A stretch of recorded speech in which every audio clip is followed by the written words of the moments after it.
Panginoon, nakinain ng kanyang ngalan. Muriin siya ay awitan at papurihan makailanman. Muriin siya ay awitan at papurihan makailanman.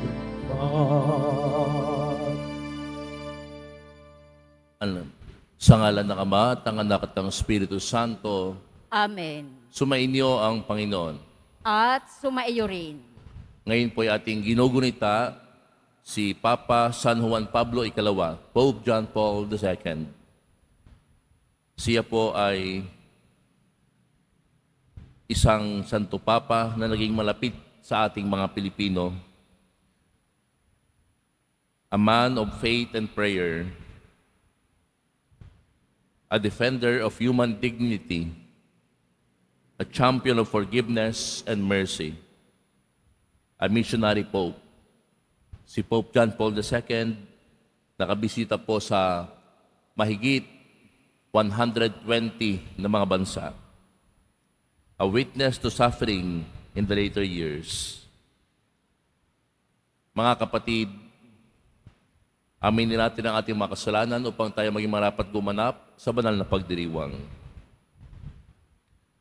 Inaamin ko Sa makapangyarihang Diyos at sa inyo, mga kapatid, nalubha akong nagkasala sa isip, sa salita, sa gawa at sa aking pagkukulang. Kaya isinasamo ko sa mahal na Birheng Maria, sa lahat ng mga anghel at mga banal, at sa inyo, mga kapatid, na ako'y ipanalangin sa Panginoong ating Diyos. kawaan tayo ng makapangyarihang Diyos, patawarin tayo sa ating mga kasalanan at patnubayan tayo sa buhay na walang hanggan. Amen. Panginoon, kaawaan mo kami. Panginoon, kaawaan mo kami. Kristo, kaawaan mo kami. Kristo, kaawaan mo kami. Panginoon, kaawaan mo kami. Panginoon, kaawaan mo kami. Manalangin tayo. Ama naming makapangyarihan, niloob mong si San Juan Pablo II ay maging tagapangasiwa sa salita niya at gawa. Bilang tugon sa kanyang pagdalangin, tingapin mo at itaguyod ang iyong sambayanan, kaisa ng iyong mga tagapangasiwang pinagkakatiwalaang manungkulan, at itaguyod ang pagtahak sa landas patungo sa walang maliw na kaligtasan, sa pamamagitan ni Jesucristo kasama ng Espiritu Santo, magpa sa walang hanggan. Amen. Magsiupo muna ang lahat. Pagbasa mula sa sulat ni Apostol San Pablo sa mga taga-Epeso. Mga kapatid, alalahanin ninyo na noong panahong iyon, hiwalay kayo kay Kristo, hindi kabilang sa bayang Israel at di saklaw ng mga tipang nasasalig sa mga pangako ng Diyos. Nooy nabubuhay kayong walang pag-asa at walang Diyos. Ngunit ngayon, dahil sa inyong pakikipag-isa kay Kristo Jesus, kayong dating nasa malayo ay nailapit sa pamamagitan ng kanyang kamatayan. Pinagkasundo niya tayo, kaming mga Hudyo at kayong mga Hintil, ay kanyang pinag-isa sa pamamagitan ng kanyang katawan. Pinawi niya ang alitan na parang pader na naghihiwalay sa atin.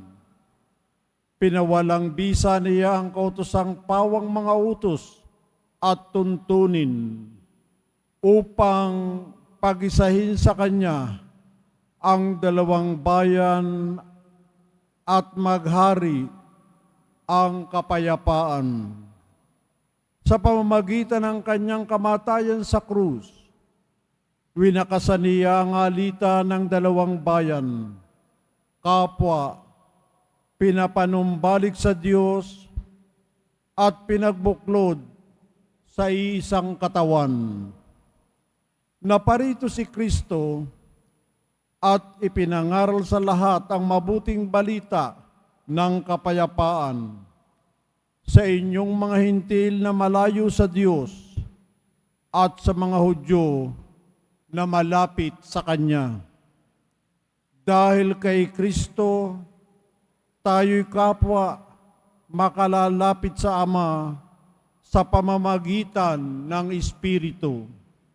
Sa makatwid, hindi na kayo dayuhan o tagaibang bansa, kundi kababayan ng mga hinirang ng Diyos at kabilang sa Kanyang sambahayan. Kayo'y itinayo rin sa saligan ng mga apostol at mga propeta, na ang batong panulukan ay si Kristo Jesus, at sa pamamagitan niya, nagkakaugnay-ugnay ang bawat bahagi ng gusali at nagiging isang templong banal dahil sa inyong pakikipag-isa sa Kanya. Kayo may kasama nilang naging bahagi ng tahanan ng Diyos sa pamamagitan ng Espiritu.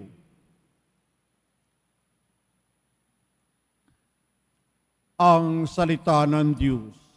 Salamat sa Diyos. Ang po'y nagsasalita na bayan niya'y papayapa. Ang puoy nagsasalita na bayan niya'y papayapa.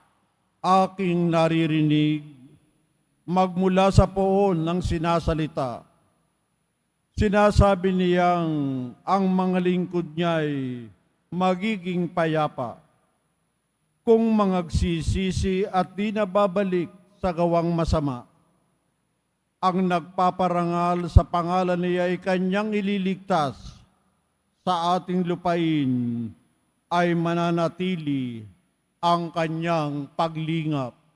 Ang puoy nagsasalita na bayan niya'y papayapa. Ang pagtatapatan at pag-iibigay magdadaupalad. Ang kapayapaan at ang katwiray magsasamang ganap. Sa balat ng lupa'y pawang maghahari yaong pagtatapat at ang katarungan na may maghahari mula sa itaas. Ang puoy nagsasalita na bayan niya'y papayapa. Gagawing maunlad ng Panginoong Diyos itong ating buhay. Ang mga halaman sa ating lupa ay bubungang mainam. Sa harapan niya yaong maghahari pawang katarungan, magiging payapat, susunod ang madla sa kanyang daan. Ang puoy nagsasalita na bayan niya'y papayapa. Magsitayo na po ang lahat.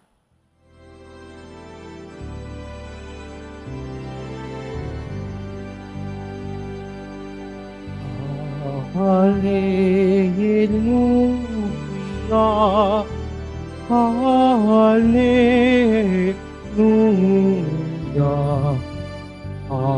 Hallelujah, Hallelujah.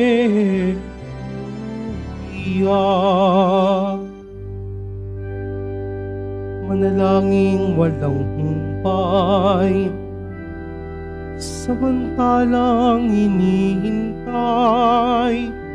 si Jesus nga pong mahal. Hallelujah, Hallelujah,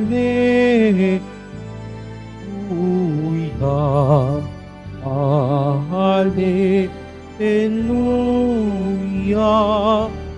Hallelujah.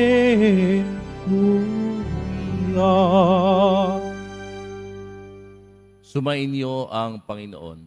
At sumaiyo rin. Ang mabuting balita ng Panginoon ayon kay San Lucas. Papuri sa iyo, Panginoon. Noong panahong iyon, sinabi ni Jesus sa kaniyang mga alagad, "Maging handa kayo at sindihan ang inyong mga ilawan. Tumulad kayo sa mga taong naghihintay sa pag-uwi ng kanilang Panginoon mula sa kasalan, para pagdating niya ay mabuksan agad ang pinto. Mapalad ang mga alipin na naabutang nagbabantay pagdating ng kanilang Panginoon. Sinasabi ko sa inyo, maghahanda siya, padudulugin sila sa hapag at maglilingkod sa kanila. Mapapalad sila kung maratnan niya silang handa. Dumating man siya ng hating gabi o madaling araw siya dumating." Ang mabuting balita ng Panginoon. Pinupuri ka namin, Panginoong Hesukristo. Magsiupo muna ang lahat. Isang mapagpalang umaga po sa inyong lahat.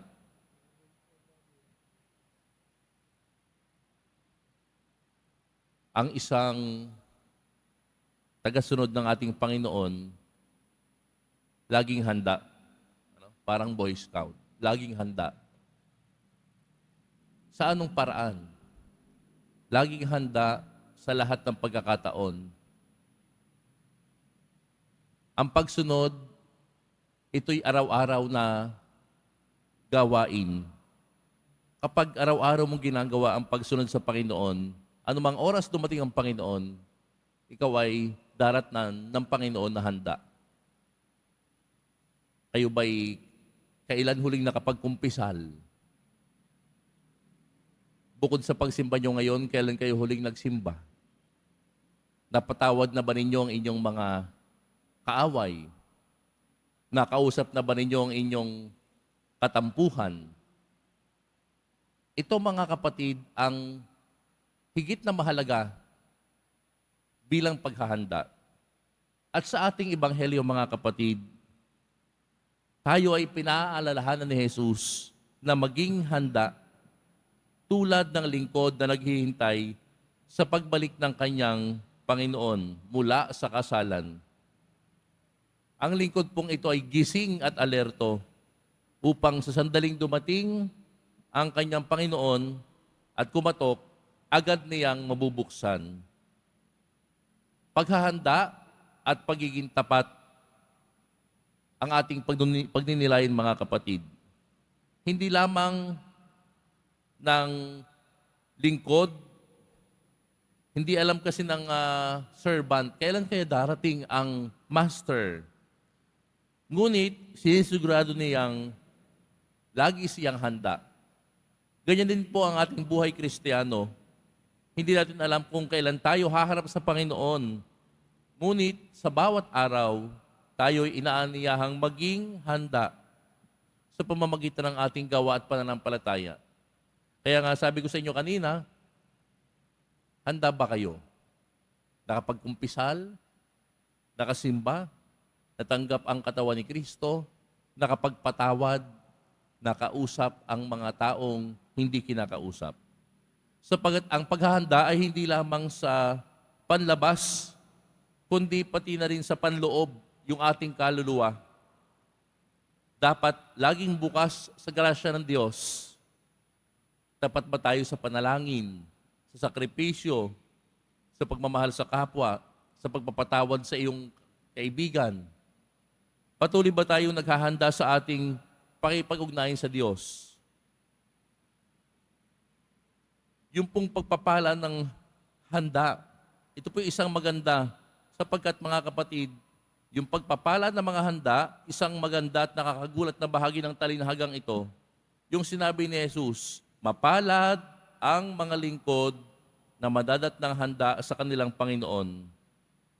Kapag natagpuan tayong handa, ang gantimpala ay ang kagalakan ng pakikipag-ugnayan sa Diyos. Mga kapatid, sa pagkakataong ito, handa ka na ba? Handa ka na ba sa anumang oras na pagdating ng ating Panginoon? Madalas tayong nagiging abala. Madalas tayong nakakalimot sa Panginoon. Kaya po ngayon ay hinahamon tayo ng ating ebanghelyo, magsikap na maging alerto at handa. Not just physical, but spiritual. Ang hamon po sa atin ay hindi lang paghahanda, kundi ang paggawa ng tama. Ngayon pa lang, sa araw-araw. Hindi lamang handa, kundi tapat. Handa at tapat. Ito'y nangangahulugang pagiging tapat sa maliliit na bagay, sa iyong ginagawa, sa pamilya mo, sa trabaho mo, sa iyong komunidad, na may puso ka at intensyon na gumawa ng mabuti. At mga kapatid, sa bandang huli, tayo tinatawag ng Panginoon na maging handa sapagkat hindi natin alam ang oras ng kanyang pagbabalik. Nawai lagi tayong maging tapat at handa sa ating pangaraw-araw na buhay. Masasabi natin na kahit kailan man siya dumating, madaratnan ng Panginoon na tayo ay handa. Marami po na mga kakilala tayo, masasabi natin, bigla na lamang kinuha, biglang sabihin nating nalagutan ng hininga nang hindi naging handa. Wala naman talaga po makakapagsabi kung kailan. Subalit, ang bawat araw ay ituring nating mahalagang okasyon upang tayo ay maging handa at tapat sa Panginoon. Cherish every moment. Life is short. Spend time wisely with the Lord. Spend time wisely by loving your family. Amen. Magsitayo na po ang lahat.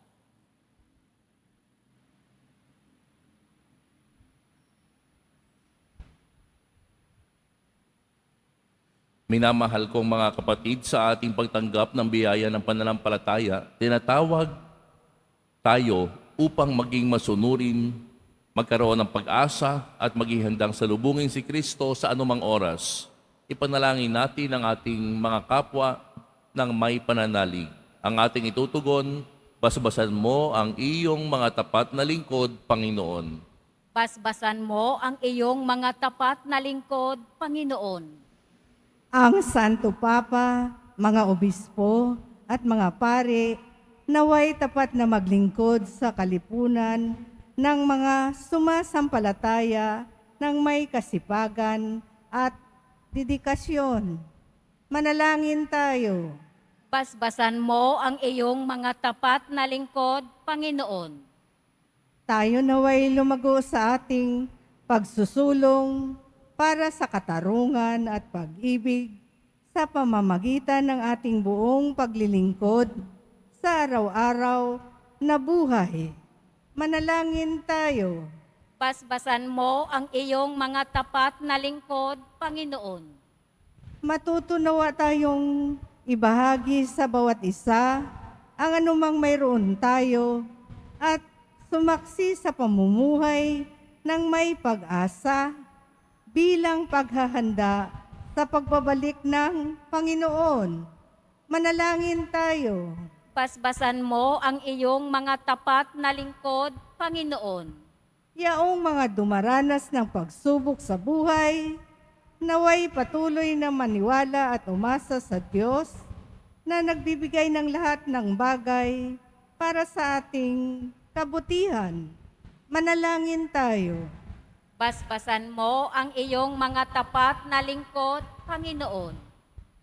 Ang mga tapat na yumaon naway magdiwang sa sinag ng bukang liwayway ng buhay na walang hanggan. Manalangin tayo. Basbasan mo ang iyong mga tapat na lingkod, Panginoon. Walang hanggang Ama, hindi namin alam ang araw ni ang oras kung kailan magbabalik ang iyong anak upang kami ay hatulan. Tingnan mo ang aming mga panalangin bilang tanda ng aming pananampalataya sa kanyang pagdating. Hinihiling namin ito sa pamamagitan ni Kristo ang aming Panginoon. Amen. Magsiupo muna ang lahat.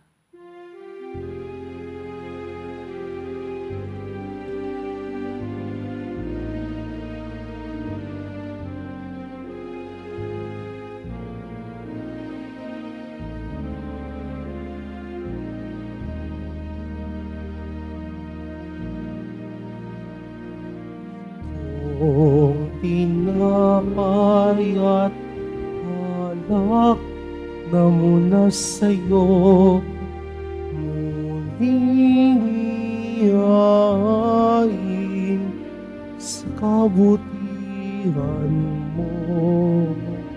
Kunin at tanggapin alay sa'yo.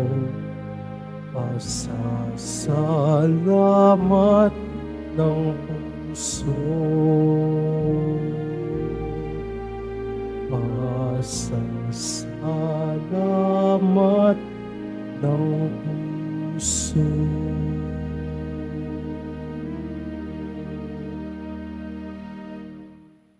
Magsitayo na po ang lahat.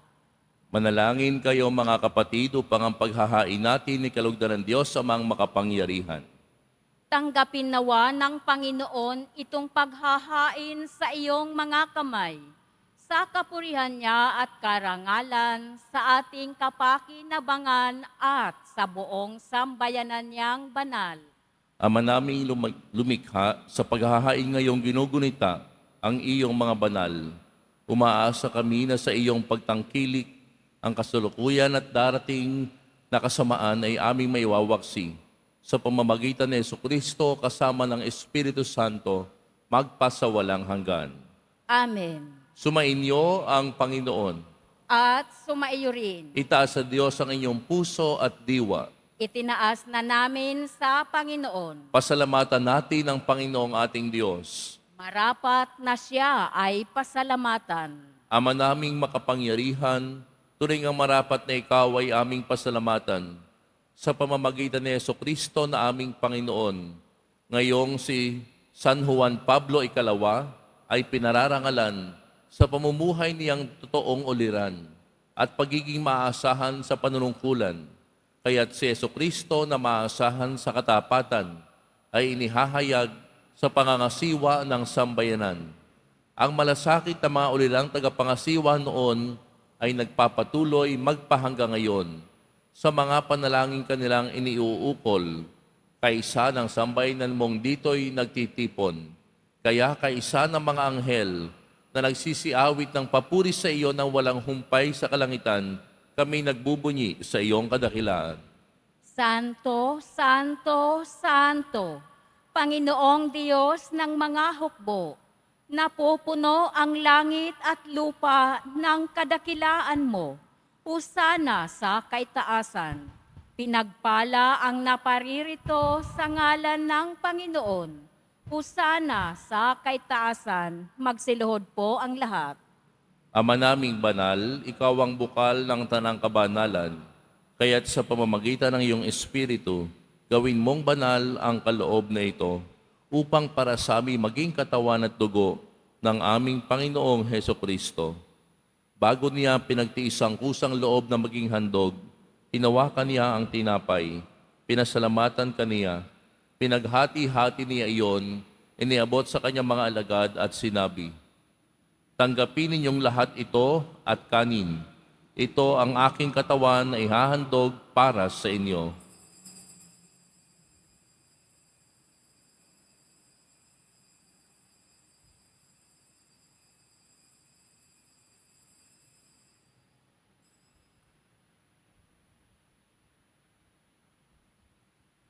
Gayon din naman nang matapos ang hapunan, hinawakan niya ang kalis. Muli kaniyang pinasalamatan. Iniabot niya ang kalis sa kanyang mga alagad at sinabi, "Tanggapin ninyong lahat ito at inumin. Ito ang kalis ng aking dugo ng bago at walang hanggang tipan. Ang aking dugo na ibubuhos para sa inyo at para sa lahat. Sa ikapagpapatawad ng mga kasalanan, gawin ninyo ito sa pag-alala sa akin."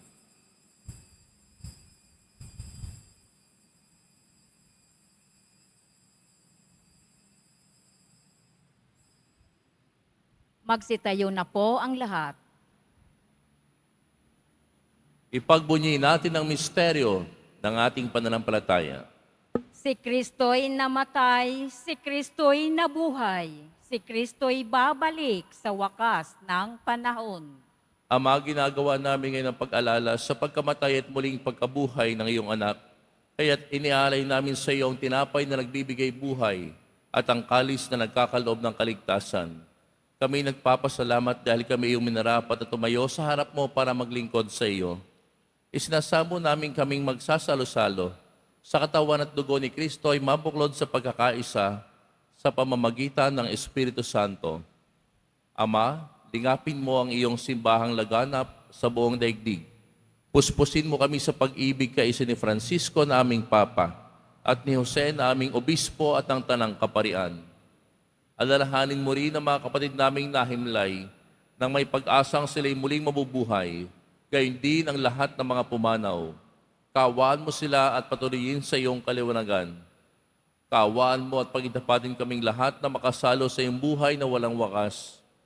Kaisa ng mahal na Birheng Maria na ina ng Diyos, ng kabiyak ng puso niyang si San Jose, kaisa ng mga apostol at ng lahat ng mga banal, kasama si San Juan Pablo Ikalawa, na namuhay dito sa daigdig ng kalugod-lugod sa iyo.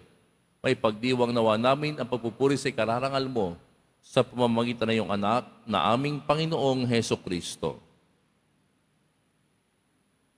Sa pamamagitan ni Kristo, kasama niya at sa Kaniya, ang lahat ng parangal at papuri ay sa iyo, Diyos amang makapangyarihan, kasama ng Espiritu Santo, magpa sa walang hanggan. Amen. Sa tagubili ng mga nakagagaling na utos at turo ni Jesus na Panginoon natin at Diyos, ipahayag natin ng lakas loob. Ama namin, sumasalangit ka, sambahin ang ngalan mo. Mapasa amin ang kaharian mo, sundin ang loob mo dito sa lupa para nang sa langit. Bigyan mo kami ngayon ng aming kakanin sa araw-araw at patawarin mo kami sa aming mga sala para nang pagpapatawad namin sa nagkakasala sa amin. At huwag mo kaming ipahintulot sa tukso at iadya mo kami sa lahat ng masama. Hinihiling namin kami iadya sa lahat ng masama, pagkalooban ng kapayapaan araw-araw, iligtas sa kasalanan, at ilayo sa lahat ng kapahamakan. Samantalang aming pinananabikan ang dakilang araw ng pagpapahayag ng tagapagligtas naming si Heso Kristo. Sapagkat iyo ang kaharian at ang kapangyarihan at ang kapurihan magpakailanman. Amen.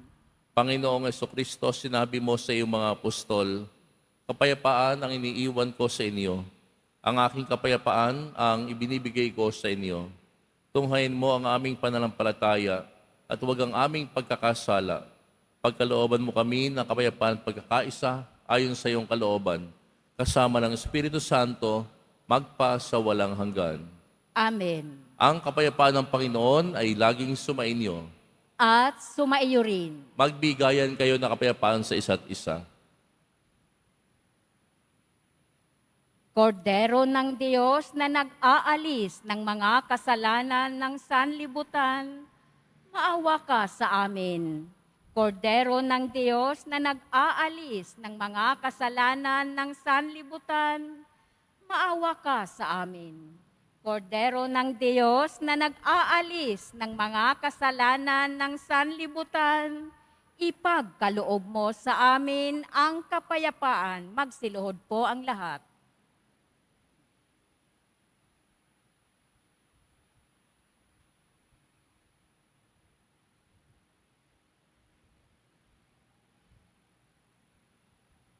Ito ang kordero ng Diyos. Ito ang nag-aalis. Ito ang kordero ng Diyos. Ito ang nag-aalis ng kasalanan ng sanlibutan. Mapalad ang mga inaanyahan sa kanyang piging. Panginoon, hindi ako karapat-dapat na magpatuloy sa iyo, ngunit sa isang salita mo lamang ay gagaling na ako.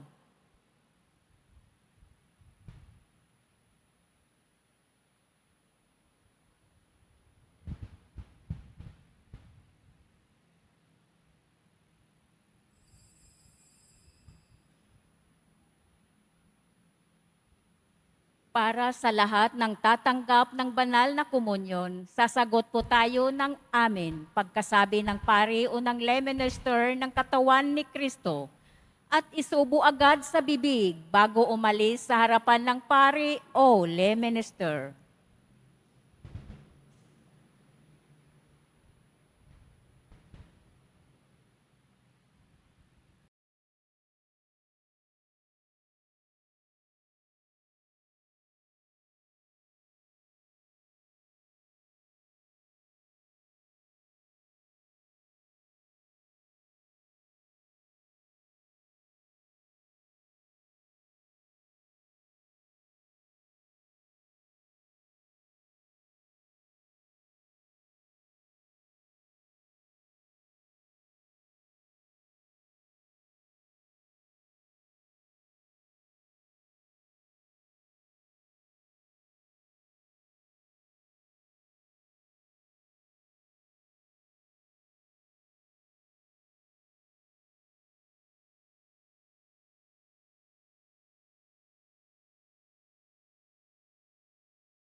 Manalangin tayo.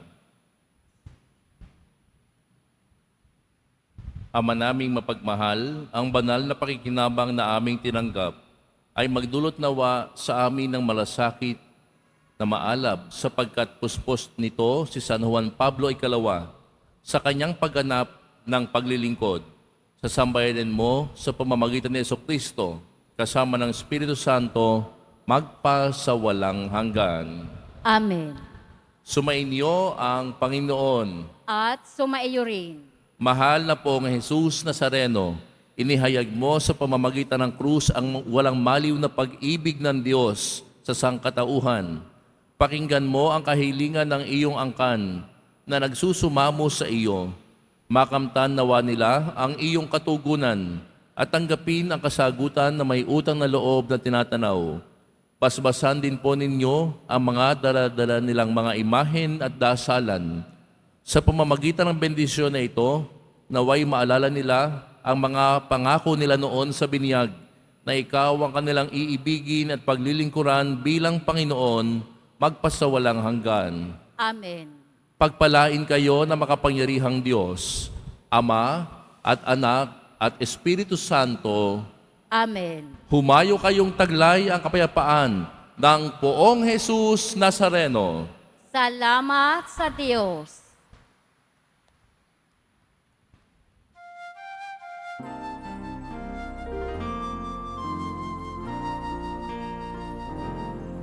Nuestro Padre Jesus Nazareno, sinasamba ka namin. Initinto ka namin.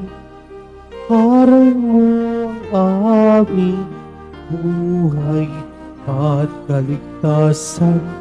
Nuestro Padre Jesus Nazareno, iligtas mo kami sa kasalanan.